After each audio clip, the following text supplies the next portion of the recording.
हे दोस्तों, कैसे हैं आप सब।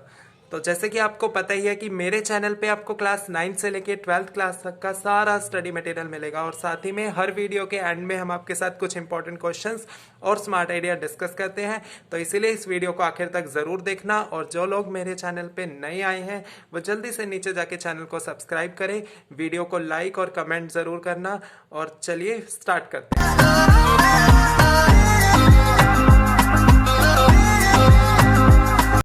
इस वीडियो में हम पढ़ेंगे चैप्टर 2 इकोनॉमिक्स का। इससे जो पहले वाला पार्ट है वो अब मैंने डिस्क्रिप्शन में लिंक डाल दिया, अगर आपने वो नहीं देखा है तो उसे भी जल्दी से जाके देख ले और फिर इस पार्ट को देखें। तो इस वीडियो में हम पढ़ेंगे अपॉर्चुनिटी कॉस्ट के बारे में, मार्जिनल अपॉर्चुनिटी कॉस्ट के बारे में, टोटल अपॉर्चुनिटी कॉस्ट के बारे में और फिर पीपीसी का कंसेप्ट। तो स्टार्ट करते हैं अपॉर्चुनिटी कॉस्ट से। अपॉर्चुनिटी कॉस्ट क्या होती है? It is the cost of availing one opportunity in terms of loss of another opportunity. जैसे कि देखो, लाइफ में क्या होता है, हमें बहुत सारी कुछ ना कुछ अपॉर्चुनिटी मिलती है डिफरेंट पॉइंट ऑफ टाइम पे। अब हम हर एक अपॉर्चुनिटी को ग्रैब नहीं कर पाते। हमने आपने सुना है ना कि कुछ पाने के लिए कुछ खोना पड़ता है, तो हमें कुछ ना कुछ चीज को सेक्रीफाइस करना पड़ेगा कुछ पाने के लिए। तो ऐसे ही जो चीज हम सेक्रीफाइस करते हैं, जो कॉस्ट हम सेक्रीफाइस कर रहे हैं, उसको हम अपॉर्चुनिटी कॉस्ट बोलते हैं। जैसे मैंने इसकी एक और डेफिनेशन दिया, it is the cost of next best alternative use. जैसे कि मैं आपको एक एग्जांपल देता हूं, उससे आपको अच्छे से क्लियर हो जाएगा। मान लो एक पर्सन है, उसको ना दो जगह से जॉब ऑफर आई, एक बैंक से और एक प्राइवेट कंपनी से। ठीक है, तो अब प्राइवेट कंपनी वालों ने क्या बोला कि हम आपको 30,000 की सैलरी पे रखेंगे और बैंक वालों ने कहा कि हम आपको 40,000 सैलरी देंगे। तो नेचुरल है वो पर्सन कहाँ पे जाके जॉब करेगा? बैंक में, क्योंकि उसको सैलरी वहां पे ज्यादा मिल रही है। अब जब वो बैंक में जॉब करेगा तो उसने इस वाली जॉब को छोड़ना पड़ा इस जॉब को पाने के लिए, है ना। तो उसकी अपॉर्चुनिटी कॉस्ट कौन सी हुई? ये 30,000 कि उसने इस अपॉर्चुनिटी को पाने के लिए इसको छोड़ा, और जो इसको हम छोड़ देते हैं वो हमारी अपॉर्चुनिटी कॉस्ट होती है। ठीक है, जैसे डेफिनेशन में भी है ना, cost of next best. Best तो ये है, नेक्स्ट बेस्ट, इसके बाद बेस्ट क्या है? ये। तो नेक्स्ट बेस्ट ऑल्टरनेटिव ये यूज है, उसकी कॉस्ट को हम अपॉर्चुनिटी कॉस्ट बोलते हैं। नेक्स्ट आपका आता है मार्जिनल अपॉर्चुनिटी कॉस्ट। तो अब देखो, मार्जिनल अपॉर्चुनिटी कॉस्ट क्या होती है। फॉर एग्जाम्पल, आपको मान लो एक लैंड है, ठीक है, उसमें आपने ना व्हीट भी ग्रो करते हो और राइस भी ग्रो करते हो। ठीक है, अब सिंपल सी बात है कि अगर आप उसमें चाहो कि मैं व्हीट को ज्यादा ग्रो करूं, है ना, इतने एरिया में व्हीट ग्रो करूं, तो नेचुरल है राइस कम ग्रो होंगे। और अगर आप व्हीट को और ज्यादा इंक्रीज करोगे तो आपको राइस और कम ग्रो करने की स्पेस मिलेगी। तो ऐसे ही क्या होता है कि जब हम एक गुड्स को इंक्रीज करते हैं तो दूसरा नेचुरल कम करना पड़ता है हमें। ये आपकी प्रोडक्शन से रिलेटेड है, तो ध्यान से समझो कि जब हम एक चीज की प्रोडक्शन को बढ़ाते हैं तो दूसरे की हमें नेचुरल है कम करनी पड़ेगी, क्योंकि लैंड तो इतनी ही है ना। अगर हम राइस को ज्यादा उगाएंगे तो वीट कम उगाने पड़ेंगे, वीट को ज्यादा उगाएंगे तो राइस कम उगाने पड़ेंगे। तो इसी को ही हम मार्जिनल अपॉर्चुनिटी कॉस्ट बोलते हैं। देखो definition, it refers to the rate at which output of good Y, good Y के आउटपुट जितने हम सेक्रीफाइस करने को तैयार है for every additional unit of good X. जैसे मान लो दो गुड है, गुड एक्स और गुड वाई, तो अगर हमें गुड एक्स को ज्यादा ग्रो करना है तो उसके लिए हमें क्या करना पड़ेगा? वाई को सेक्रीफाइस करना पड़ेगा। तो उसको हम बोलते हैं मार्जिनल अपॉर्चुनिटी कॉस्ट। ये मार्जिनल अपॉर्चुनिटी कॉस्ट का फॉर्मूला, ट्रायंगल का मतलब होता है change, change in loss of good Y divide by change in gain of good Y. ऊपर लॉस आता है और नीचे गेन आता है। अभी हम इसका एग्जाम्पल करेंगे तो आपको समझ आ जाएगा। और आपने एक और चीज याद रखनी है कि मार्जिनल अपॉर्चुनिटी कॉस्ट को हम बोलते हैं it is the slope of PPC. ठीक है, अभी हम पढ़ेंगे पीपीसी के बारे में भी इसी वीडियो में कि क्या होता है, आपको समझ आएगा सारा अच्छे से। ठीक है, उसके बाद आपका आता है टोटल अपॉर्चुनिटी कॉस्ट क्या होती है। तो देखो, it is the total loss of output when given resources shift from use 1 to use 2। देखो, हमारे पास रिसोर्सेज तो लिमिटेड होते हैं ना। जैसे मैं आपको एक एग्जांपल देता हूँ, चलो आपकी लाइफ से, तो आपको और अच्छे से क्लियर हो जाए। मान लो आपके पास 1 घंटा फ्री रहता है +2 में। अब उस 1 घंटे में आप सोच रहे हो कि हम एंटरटेनमेंट के लिए क्या करें, चाहे तो आप वेब सीरीज देख सकते हो या आप बाहर जाके खेल सकते हो। अब प्रॉब्लम ये है कि टाइम तो लिमिटेड ही है, 1 घंटा ही है। अगर आप वेब सीरीज देखोगे तो बाहर नहीं जा पाओगे, बाहर जाओगे तो वेब सीरीज नहीं देखोगे। तो एक चीज को तो आपने सेक्रीफाइस करना पड़ेगा ना, एक का तो लॉस होगा। तो उस टोटल लॉस को, कि कितना लॉस हुआ है जब हम अपने रिसोर्स को यूज 1 से यूज 2 पे शिफ्ट करते हैं, उसे बोलते हैं टोटल अपॉर्चुनिटी कॉस्ट। अब इसको बुक के एग्जाम्पल से समझ लो। जैसे मैंने आपको एग्जांपल दिया वीट और राइस का, उसी एग्जांपल से देख लो। आपके पास एक लैंड है, ठीक है, जिसमें आप अगर वीट को ज्यादा उगा रहे हो तो राइस का तो लॉस होएगा, तो उसको बोलते हैं टोटल अपॉर्चुनिटी कॉस्ट। क्योंकि लैंड तो हमारे पास लिमिटेड ही है ना, तो अब जब लैंड का यूज 1 हम कर रहे थे राइस के लिए, बट अब उसको यूज 2 में शिफ्ट कर रहे हैं वीट के लिए, तो क्या होएगा कि राइस की प्रोडक्शन कम होती रहेगी। ठीक है, नेक्स्ट आपका टॉपिक आता है लास्ट टॉपिक पीपीसी के बारे में। अब पीपीसी बहुत इंपॉर्टेंट टॉपिक है, पेपर में बहुत बार आता है। तो प्रोडक्शन पॉसिबिलिटी कर्व जो है पीपीसी की फुल फॉर्म है, इसको प्रोडक्शन पॉसिबिलिटी फ्रंटाइल भी बोलते हैं, ट्रांसफॉर्मेशन कर्व भी बोलते हैं। किसी भी नाम से आई पीपीसी ही लिखना है आपने। ठीक है, तो देखो पीपीसी क्या है। PPC is a curve which shows the different combination of two goods which can be produced with a given resources and technology. ये तो हो गया इसका मीनिंग। अब देखो पीपीसी होता क्या है कि पीपीसी एक कर्व है, जैसे ये बना रखा है, इसको बोलते हैं पीपीसी। इस कर्व को ये हमें डिफरेंट कॉम्बिनेशन शो करता है, जैसे ए बी सी डी, ये 4 कॉम्बिनेशन दिखाए ऑफ गिवन रिसोर्सेज। मैंने 2 रिसोर्सेज हमें जो गिवन है और टेक्नोलॉजी है, 2 गुड्स जो हम प्रोड्यूस कर सकते हैं, जैसे गुड एक्स और वाई।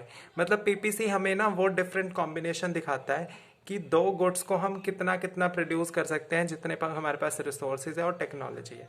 ठीक है, अभी हम एक एग्जाम्पल के साथ इस सबको समझेंगे, जिसमें आपका मार्जिनल अपॉर्चुनिटी भी यूज होएगा जो मैंने बताया था, तो इसीलिए आपको सब समझ आ जाएगा। अभी आप ये नोट कर लो वीडियो पॉज करके। और अजम्पशन देखो क्या है, पीपीसी की 2 अजम्पशन है। सबसे पहले तो resources are fully utilised. Assumption का मतलब होता है हम ये मान के चलते हैं कि ये अज्यूम कर रहे हैं कि रिसोर्सेज हमारे फुली यूटिलाइज्ड होंगे। फुली यूटिलाइज्ड मतलब कि बहुत अच्छे से यूज कर रहे हैं हम अपने रिसोर्सेज को, कोई भी चीज वेस्ट नहीं कर रहे, पूरा अच्छे से उसको यूज कर रहे हैं। Second, technology remain constant. ये अजम्पशन ना आपकी पूरी इकोनॉमिक्स में बहुत बार रिपीट होएगी, तो ध्यान से समझ लो एक ही बार इसका मतलब। टेक्नोलॉजी रिमेन कांस्टेंट का मतलब है कि कोई भी टेक्नोलॉजी में चेंज नहीं हो रहा, मतलब हम सेम मशीन्स को यूज कर रहे हैं। कांस्टेंट का मतलब होता है सेम, तो there is no change in technology machines. ठीक है, तो देखो एक एग्जाम्पल। अब अपने इकोनॉमिक्स में एक चीज़ याद रखनी है, मैं स्टार्टिंग में ही बता दूं कि जब भी आप इकोनॉमिक्स का पेपर में आंसर लिखोगे ना, तो आपने टेबल और डायग्राम जरूर बनाने। थ्योरी वाइज आप कितना ही लिख लो, आपको मार्क्स नहीं मिलेंगे जब तक आप टेबल और डायग्राम नहीं बना रहे इकोनॉमिक्स में। तो अब देखो सबसे पहले मैं बताता हूँ, एक एग्जाम्पल लिया मैंने। मान लो हमारे पास एक लैंड है, ठीक है, वही सेम पुराने वाला एग्जाम्पल। इसमें हम वीट भी ग्रो करना चाह रहे हैं और राइस भी ग्रो करना चाह रहे हैं। ठीक है, अब ये हमारा रिसोर्स हो गया है ना, कि लैंड हमारा रिसोर्स है। अब ये लिमिटेड है, ये फिक्स्ड है, ये चेंज नहीं हो रहा और हम इसे पूरा यूज कर रहे हैं। सेकेंड हमारी कंडीशन थी कि टेक्नोलॉजी रिमेन कांस्टेंट। जो भी हम एग्रीकल्चर में मैन्योर फर्टिलाइजर मशीन्स यूज कर रहे हैं ना, वो हर कॉम्बिनेशन में सेम यूज कर रहे हैं। ठीक है, उसमें कोई चेंज नहीं आ रहा। अब देखो क्वेश्चन क्या है। पहला मैंने कॉम्बिनेशन सोचा कि मैं वीट 0 उगाऊंगा और राइस 10 kg ग्रो हो रहे हैं। अगर मैं वीट 0 उगा रहा हूँ, इसमें वीट उगा ही नहीं रहा, सिर्फ राइस उगा रहा हूँ 10 kg, तो मेरे ये कॉम्बिनेशन बना।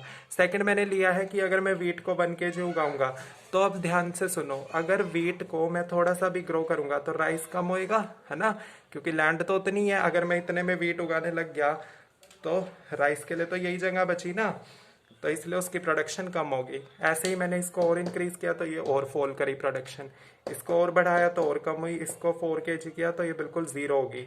कि अगर मैं वीट उगा रहा हूँ 4 kg तो राइस बिल्कुल 0 उग रहा है। अब आपको पेपर में कई बार ये टेबल में ये 2 बॉक्स बना के दे देंगे और कहेंगे मार्जिनल अपॉर्चुनिटी कॉस्ट निकालो। तो कैसे फाइंड करनी है, देखो मार्जिनल अपॉर्चुनिटी कॉस्ट का फॉर्मूला होता है लॉस अपॉन गेन। तो आपने क्या करना है, आपने यहाँ पे देखो सबसे पहले फर्स्ट में तो कुछ भी नहीं निकलता, ठीक है, नील डैश लगाने का मतलब है कि कोई वैल्यू नहीं आएगी यहाँ पे। सेकंड है, देखो यहाँ पे हमारा फॉर्मूला होता है लॉस अपॉन गेन। तो पहले देखो लॉस कितने का हो, यहाँ पे 10 kg ग्रो हो रहा था, यहाँ पे 9 हुआ, तो 1 kg का क्या हो गया, लॉस, है ना, इस साइड लॉस हुआ है। और यहाँ पे 1 kg का क्या हुआ है, गेन। तो ऊपर आएगा लॉस और नीचे मैंने लिख दिया गेन, तो 1 1, तो आपका 1 आंसर आएगा। सेकंड है, यहाँ पे फिर देखो लॉस कितने का हुआ है आपकी बार 2 का, गेन कितने का हुआ है 1 का, तो 2 अपॉन 1, तो 2 ही लिखेंगे उसको हम। ऐसे ही लॉस कितने का हुआ 3 का, गेन हुआ 1 का, तो 3 को 1 से डिवाइड करेंगे तो 3, 4 को 1 से 4। ठीक है, तो ऐसे आपकी मार्जिनल अपॉर्चुनिटी कॉस्ट कैलकुलेट होती है। तो जब इसका पीपीसी का डायग्राम बनाएंगे तो वो कुछ ऐसा दिखेगा कि ए कॉम्बिनेशन में हमारे पास वीट 0 ग्रो हो रहे हैं और राइस कितने हो रहे हैं 10, बी में ऐसे, सी में ऐसे, तो ये सारा आपका बनेगा। ठीक है, तो पीपीसी का अब आपको समझ आ जाएगा कि पीपीसी हमें सिर्फ डिफरेंट कॉम्बिनेशन दिखाता है ऑफ टू गुड्स जो हम प्रोड्यूस कर सकते हैं हमारे गिवन रिसोर्सेज से, और टेक्नोलॉजी रिमेन कांस्टेंट। फिर आती है आपकी प्रॉपर्टीज ऑफ पीपीसी, ये भी बहुत इंपॉर्टेंट है, पीपीसी का तो फुल टॉपिक ही इंपॉर्टेंट है। तो फर्स्ट पॉइंट आता है पीपीसी स्लोप डाउनवर्ड। पहली प्रॉपर्टी पीपीसी की ये है कि पीपीसी हमेशा डाउनवर्ड स्लोपिंग होता है। और जो क्या होता है डाउनवर्ड स्लोपिंग का मतलब, जैसे आप डायग्राम से देख सकते हैं कि जो पीपीसी का स्लोप है वो हमेशा ऐसे होता है, ठीक है, डाउनवर्ड, नीचे को झुका हुआ। और जो पीपीसी का स्लोप है, यानी इसको बोलते हैं स्लोप, वो क्या है, मार्जिनल अपॉर्चुनिटी कॉस्ट।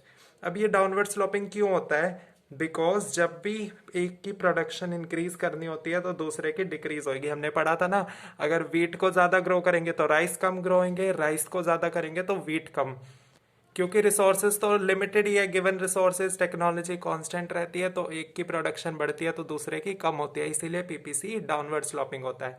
सेकंड आता है PPC is concave at the point of origin, कि जो पीपीसी का वो है कनकेव होता है, कनकेव ऐसे में है इसलिए कनकेव है, ऐसे होता है वो कन्वेक्स होता है, ऐसे वाला कनकेव, तो ऐसे में है ना, तो ओरिजिन ये होता है, तो ओरिजिन पे पीपीसी क्या है, कनकेव।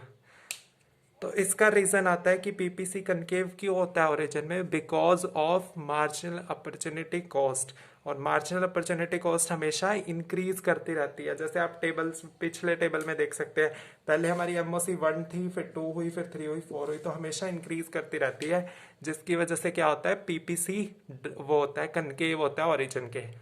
तो दोस्तों आई होप आपको ये सारा टॉपिक अच्छे से समझ आ गया हो। कोई भी अगर आपको डाउट है तो आप कमेंट बॉक्स से पूछ सकते हैं, और साथ ही हमें इंस्टाग्राम पे जाके डीएम कर सकते हैं हमारे साथ लाइव क्लासेस लेने के लिए। लिंक आपको डिस्क्रिप्शन बॉक्स में मिल जाएगी। Thanks for watching this video, और ऐसी ही वीडियो देखने के लिए हमारे चैनल को सब्सक्राइब जरूर करें। Thank you.